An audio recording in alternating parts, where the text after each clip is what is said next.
Assalamualaikum warahmatullahi wabarakatuh. Halo guys, kembali lagi bersama saya Bobby Herian.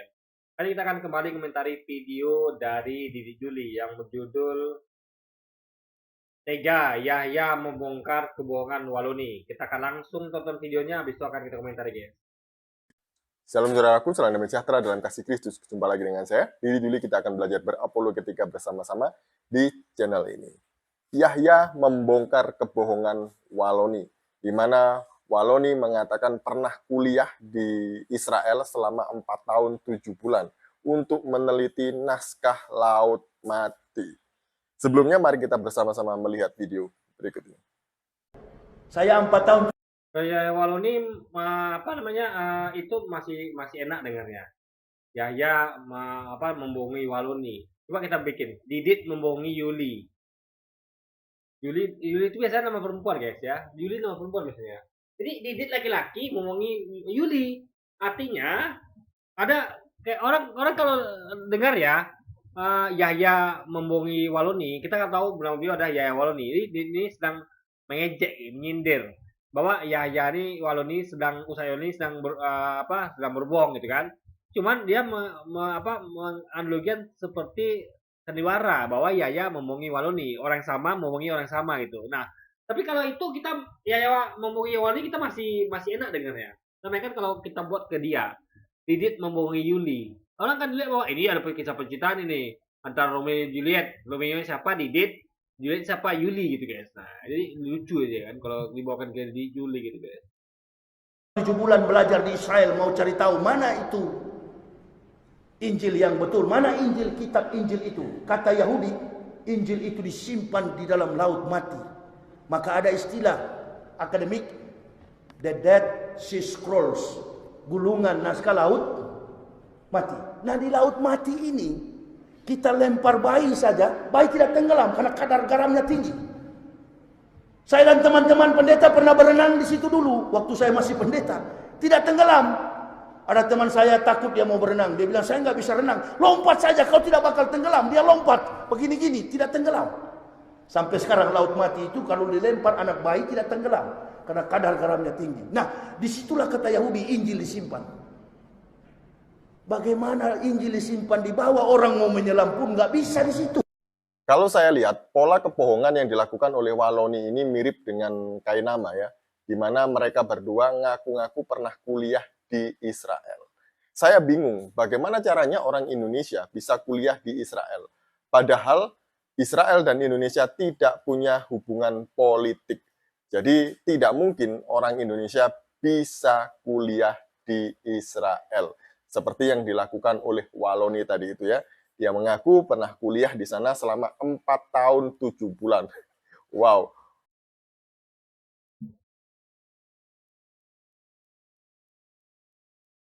Ini ya semua dulu. Ini sebenarnya nggak tahu bahwa hubungan diplomatik antara dua negara itu nggak ada hubungan dengan pendidikan ya.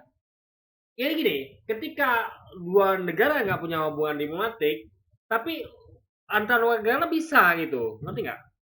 Kecuali kalau memang dalam keadaan perang itu nggak bisa. Meskipun tidak memiliki hubungan diplomatik, artinya kita tetap bisa kuliah di sana, tapi tidak ada duta besar di sana, ngerti nggak? Contoh gini, kayak anda bayangkan kayak hubungan kita dengan apa ya? Anda bayangkan ada kita tuh punya punya negara kan banyak di dunia ini. Nah, tempat-tempat di mana kita tuh nggak punya duta besar, nggak punya perwakilan. Nah, itu kita bisa di sana, bisa. Yang tapi kita nggak bisa mengadu atau apa namanya istilah itu, karena nggak ada KBRI-nya, ngerti nggak? Kantor duta besar nggak ada. Di Israel nggak ada gitu kan. Sehingga kalau kita ada masalah di sana, ya kita nggak bisa. Kita hanya bisa mengadu ke Kementerian Luar Negeri. Langsung ke Jakarta ngadu gitu. Nggak bisa di sana nggak ini. Ini ibaratnya ada bisa kuliah di sana bisa, sekolah di sana bisa. Cuman nggak tentu nggak seaman sejam ketika ada KBRI. Itu sepaham nih guys. Jadi yang masalah kan adalah kalau jadi perang gitu. Ngerti nggak? Yang masalah contoh kayak ada mereka ya kayak negara-negara kayak di negara miskin misalnya yang di Afrika yang itu nggak semua itu dia punya bikin password ke segala negara gitu kan, dia tak bisa ke negara lain untuk sekolah sebagai warga asing, tapi tentu dia tidak mendapatkan perlindungan gitu guys. Ngerti nggak? Jadi intinya adalah dia harus lihat gitu. Banyak orang yang sekolah di Israel gitu, bukan nggak ada, banyak sekali guys, cukup banyak gitu. Jadi ini nggak bisa membedakan antara apa ya hubungan diplomatik atau suatu negara dengan orang pendidikan situ, nggak bisa dibedakan. Itu dua hal berbeda. Jadi meskipun tidak ada hubungan diplomatik, orang tetap bisa bersekolah di suatu negara, apalagi kuliah. Yang nggak bisa ketika jadi perang. Misalnya kita perang dengan contoh kayak Rusia perang dengan Ukraina, itu nggak bisa mungkin, ya. Walaupun sebenarnya bisa juga gitu. Ya gini, kan ini kan politik. Ibaratnya kalau kita kan hubungan dengan Israel itu nggak ada, tapi kan kita nggak perang dengan Israel, itu poinnya guys. Jadi nggak ada alasan untuk Israel itu menolak atau tidak membolehkan kita kuliah di sana. Justru dia senang gitu kan? Senang dia kenapa? Karena dia kan dikucilkan dari dunia internasional. Dia tahu Indonesia ini tidak menerima dia sebagai negara atau Indonesia ini membela Palestina. Dia tahu itu. Justru dengan menarik atau memberi beasiswa kepada mahasiswa kita, dia bisa mencuci otak. Dia bisa mencuci otak atau dia bisa paling bisa memberikan pengaruh kepada mahasiswa Indonesia agar berpihak pada mereka. Ngerti nggak Anda? Jadi semacam togoan atau semacam apa ya? Semacam propaganda. Jadi untuk membuat bahwa ternyata Israel itu nggak seperti itu gitu. Padahal sebenarnya jadi seperti itu gitu. Contoh kayak gini, Anda bayangkan kayak kemarin di Cina itu kan, Anda bayangkan ya. Itu kan ada kuat tuduhan bahwa mereka tuh mempenjarakan atau mendiskriminasi umat Muslim Uighur. Nah itu kan mereka justru mengundang orang Indonesia datang ke sana berkali-kali dari pemerintahnya maupun dari masyarakat umum gitu kan. Mereka yang baik biaya dari Cina maupun dari kita. Itu mereka memang sengaja gitu. Untuk apa? Agar biar mereka tuh bisa mengkonter berita-berita yang menyudutkan mereka bahwa mereka itu akan diskriminasi kepada suku Rohingya gitu, Rohingya, Uighur gitu kan. Nah, mereka ngundang kita ke situ. Nah, tapi mereka tunjukkan bahwa suatu hal yang dimanipulasi, bahwa tidak ada tuh seperti itu. Padahal ada. Nah, jadi itu banyak buktinya. Jadi itulah kepentingan propaganda dari suatu negara. Justru dia logikanya Israel itu akan senang sekali menerima mahasiswa kita yang kuliah sana ada untuk bisa mempropagandakan bahwa negara Israel itu tidak seperti yang disangkakan dunia. Padahal mestinya walaupun sebenarnya begitu gitu kan. Ini termasuk orang yang langka ya, langka dalam melakukan kebohongan seperti. Jadi Juli ini dia kurang piknik. Coba dia tengok aja di internet atau di mana-mana. Ketikan orang-orang Indonesia yang kuliah di Israel. Ada, bahkan vlognya ada. Ada orang buat vlog di YouTube atau di mana itu dia lagi kuliah di Israel, ya. Itu ada, guys.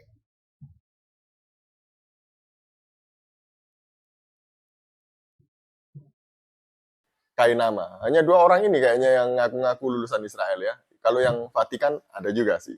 Nah, kemudian dia katakan meneliti naskah gulungan Laut Mati yang disimpan di bawah Laut Mati katanya. Ini kan kebohongan yang kedua yang Waloni lakukan. Kenapa? Naskah-naskah gulungan Laut Mati itu tidak disimpan di bawah Laut Mati, melainkan di sekitar Laut Mati, yaitu di Gua Qumron. Lucu, mana ada naskah disimpan di bawah Laut Mati? Kurang kerjaan itu orang yang nyimpan di sana kan ya. Nah, dia aja nggak tahu apa itu naskah Laut Mati. Jadi naskah Laut Mati atau naskah Gua Qumron itu adalah naskah-naskah atau gulungan-gulungan Alkitab yang ditemukan di sekitar Laut Mati, yaitu begini, yang dimaksud dulu itu beda ya. Jadi gini, kan orang-orang kita kan mempertanyakan di mana Injil yang asli. Kan kita tahu Injil sekarang itu bukan asli lagi, kenapa? Karena itu bukanlah Injil, karena itu adalah kesaksian Lukas, Matius, itu kan Injil. Injil itu adalah berita yang diberitakan Yesus, itu Injil. Tinggal kita bertanya di mana Injil asli. Nah, orang Yahudi mengatakan bahwa nggak ada Injil asli karena disimpan di dalam Laut Mati, di dasar Laut Mati. Nah, ini usaha ini sedang mengcounter dari klaim dari orang Yahudi ini nggak ada hubungan sama Alkitab yang dipegang oleh Yuli gitu. Nah, di Alkitab yang dipegang di Yuli memang adalah ditemukan di sekitar Laut Mati, tapi sekali lagi nggak ada hubungannya. Karena yang dimaksud Yohanes itu bukan Alkitabnya di Yuli, tapi Injil asli beda ya. Injil asli dengan Alkitab Yuli beda. Karena Injil asli bukan Alkitab Yuli dan Alkitabnya di Yuli bukan Injil asli. Itu dua hal berbeda gitu kan. Di 11 Gua Qumran. Pertama kali ditemukan tahun 1947 oleh seorang gembala yang bernama Muhammad Eldib. Menambahkan ya, ditemukan. Beda sama kita. Kita Al-Quran itu adalah diwariskan turun-temurun, dihafal, catat. Makanya saya bilang, metodologi aja ditemukan. Bagaimana bisa percaya sesuatu kitab suci itu yang metodologi temukan? Gak ada strategi, guys. Makanya kita tuh, makanya ada lah namanya itu kesaksian Lukas, Matius. Dan itu pun dilakukan. Betul nggak mereka yang bersaksi, yang menyaksikan, yang menuliskan kesaksian itu? Kenapa? Karena gak ada strategi gitu. Hanya perkiraan, guys. Jadi, sesuatu yang kira-kira, duga-duga itu berbahaya. Apalagi itu disebut kitab suci berbahaya, guys. Karena kitab suci itu seharusnya ada suatu kepastian. Betul-betul pasti sumbernya yaitu Nabi itu sendiri yang ngomong. Jadi sumber itu adalah pasti dari Nabi, utusan Tuhan yang resmi, official, ngomong, dicatat, dihafal, dan dijaga itu. Diwariskan temurun, bukan ditemukan. Bahaya. Bisa gini ya. Yang resmi sekarang, misalnya kita mau belajar Wing Chun. Yang resmi siapa? Ip Man, guru Wing Chun pertama, pendirinya. Nah, itu harusnya ilmu itu diajarkan dari beliau, dipraktikkan pada muridnya, diajarkan temurun. Sampai sekarang. Jadi praktisi Wing Chun sekarang adalah dari dirunut itu ya, ditarik garis tuh sampai kepada Iman itu. Iman mengajarkan murid-muridnya gerakannya kan menghafal loh. Jadi kalau berani kan dia kan kita menghafal gerakan. Gerakan itu dihafal dengan pukulan-pukulan semacam itu kan. Nah, itu juga ditulis di catatan gitu kan. Gerakannya seperti apa. Jadi lengkap. Jadi lakukan itu sama kayak bela diri ya. Ilmu bela diri itu dihafal, tapi dihafalnya kan lisan. Kalau ini kan dihafal dalam gerakan Wing Chun itu tadi. Jadi sama seperti itu. Jadi betul-betul nggak putus garisnya dari Iman sampai sekarang. Sehingga itu original. Ada kan tiba-tiba ada ilmu bela diri, tak ada yang berantah, tiba-tiba ada orang bukan buku. Kayak di film-film lagi sih. Ada tau kayak film. Ada pernah nonton film kayak apa? Return of Color Heroes. Alias kembalinya mereka Raja Wali. Itu kan tiba-tiba namanya aja kisah fiktif gitu kan. Tiba-tiba dia jalan masuk gua ketemu buku. Dia lihat, oh ini kayaknya buku dari Jurus Raja Wali nih. Ditemukan. Nah itu bahaya. Dia hanya ngira nih kayaknya dari pendekar ini nih, padahal belum tentu. Nah itu berbahaya. Nah makanya yang penting itu adalah warisan temurun. Jadi Anda mainkan ya, kayak ada ilmu bela diri yang apa ada temukan buku di jalan. Oh ini bela diri ini kayaknya si Anu nulis nih. Nah itu mana yang lebih bagus dengan yang memang betul-betul dari dasarnya yaitu Iman itu yang mendirikan, yang menyampaikan teman hingga sekarang. Mana yang lebih sohe? Tentu yang turun temurun kan. Nah itulah bedanya Al-Quran dengan Alkitab. Jadi ketika dia mencari dombanya yang hilang, dia melempar-lempar batu ke tebing-tebing itu ya. Kemudian tidak sengaja dia melempar batu ke salah satu gua pertama yang ditemukan pertama kali, dan ada yang bunyi pecah prang gitu ya. Dan kemudian dia cari, dia penasaran, ternyata ada 8 guci yang berisi gulungan-gulungan. Jadi mainkan metodologinya itu bukan bahaya guys. Menurut saya ini kitab suci itu bahaya kalau ditemukan. Yang kitab suci ya, buku sejarah aja bahaya kalau ditemukan. Bisa pakai penggalian arkeologi kuno ditemukan gitu. Misalnya ditemukan prasasti dari siapa, belum tentu itu orang itu yang buat nulis gitu kan, belum tentu guys. Karena itu namanya sejarah itu semuanya adalah kira-kira, nggak ada yang pasti. Namanya sejarah itu adalah bukan ilmu pasti, tapi adalah apa namanya istilah ilmu yang subjektif gitu. Nah makanya yang ada namanya fakta sejarah nggak ada guys. Semuanya itu ada bersifat subjektif gitu. Tergantung kesehatan manusia masing-masing. Siapa yang menemukan, siapa yang menulis guys. Itu beda-beda. Kemudian gulungan-gulungan itu dibawa pulang dan dijual ke seorang yang penampung barang-barang antik namanya Kando. Kemudian Kando menjualnya kepada seorang uskup yang bernama Yesua Samuel. Jadi dia adalah uskup ortodoks Syria. Dan kemudian Yesua Samuel memperlihatkan itu kepada Profesor Sukenik. Ini bahayanya. Kan ya. Anda pilih begini ya. Anda mau belajar Wing Chun dari guru besar Wing Chun Iman, yang tentu itu ilmunya sudah ada sekarang, yang itu temurun, yang kita tarik sejarahnya sampai ke guru Iman itu. Ya, meskipun mungkin Bruce Lee dulu gitu kan, tapi juga sampai ke Iman nanti. Atau belajar karate, misalnya guru besarnya siapa saya lupa guys, guru besar karate yang berdiri karate gitu kan. Atau yang lain, silat. Anda mau langsung pada gurunya dengan mengikuti murid-murid yang sekarang yang betul-betul ada hubungan dengan itu memang diturunkan ilmu turun-temurun, atau tiba-tiba ada temukan buku jalan. Oh, buku bela diri anggaplah nama bela diri adalah Mantis misalnya. Ada buku nih. Masuk gua, temu buku. Buku bela diri Mantis. Anda lebih mau itu Anda pelajari atau Anda langsung belajar Wing Chun saja yang benar-benar gitu kan? Belajar Wing Chun, karate yang kita tahu memang itu garisnya sampai kepada guru besarnya yang pertama kali mendirikan. Nah, Anda pilih mana? Kok saya lebih milih saya belajar yang jelas-jelas saja, pas-pas saja, yaitu yang sumber akar kepada pendirinya, yaitu taekwondo, karate, Wing Chun, mendingan dengan beli diri yang namanya kira-kira mungkin Mantis lah ya. Anda bisa bikin nama apa itu, yang penting di luar dari kita tahu bela diri yang memang ada pendirinya, yang memang mitologinya ditemukan. Tiba-tiba ditemukan buku bela diri A misalnya. Nah, saya nggak percaya itu. Ya, mending saya belajar Wing Chun aja yang asli gitu kan, atau belajar taekwondo, karate. Mending kan belajar ilmu bela diri nggak jelas seperti itu, guys. Karena mitologinya ditemukan, bukan diwariskan turun gitu kan dari guru besar atau pendirinya, guys. Nah, setelah diteliti ternyata itu adalah gulungan-gulungan berharga dari naskah-naskah perjanjian lama. Setelah itu dikirim ke Amerika dan diteliti lebih lanjut, ternyata memang benar bahwa itu adalah naskah-naskah Alkitab kuno.